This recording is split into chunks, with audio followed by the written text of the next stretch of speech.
Third quarter 2014 figures show £326 million worth of transactions on the high street, ignoring portfolios and central London. That's in 56 deals and represents a 16% increase on last quarter. The market has maintained its momentum, as shown by the last three quarters, Q1 to Q3 2014, when compared to Q1, Q3 2013, the market is up approximately 12% and is continuing to do so. This quarter's rolling annual total currently stands at £1.19 billion. When compared to last quarter's similar position, it's just down 2%. But effectively, the market at the moment is still motoring ahead. One point to note about the last quarter's statistics is that the actual number of transactions has decreased on the previous quarter, but the overall volume has increased, and this is down to a larger lot size and more activity from the funds.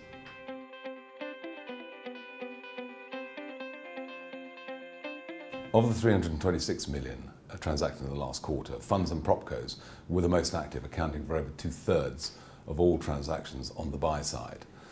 Both of those parties were up very substantially on the previous quarter, when they hadn't been nearly so active. On the sell side, funds have accounted for 58% of all sales, and we put this down to recycling due to the new liquidity in the market, coming out of more secondary, less attractive product and looking to reinvest back into prime retail property.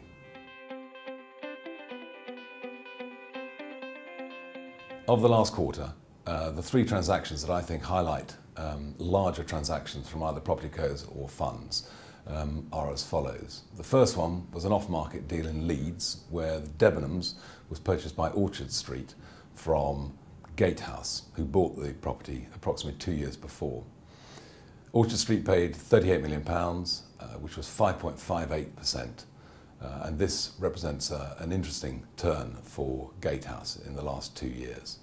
The second transaction to take place, which we feel is worthy of note, is 1 King Street in Manchester, where Royal London in Q3 completed on the sale of their property to a New York syndicate at 1 King Street, a large multi-let office and retail building in the heart of Manchester city centre.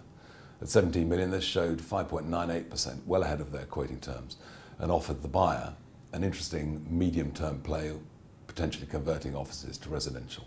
The last transaction that I would highlight was the purchase of the Great Western Arcade in Birmingham by CBRE Global Investors for £15.1 million, 7.4% initial. This Grade 2 listed boutique arcade with some ancillary offices with a split of approximately 65-35 offers the buyer the opportunity to reposition the arcade and get better known brands to come in. Despite there being a disconnect between occupier demand and rental growth and yield growth, which is being driven at the moment by the weight of money, we do see yields continuing to harden throughout the high street, both prime and through to secondary.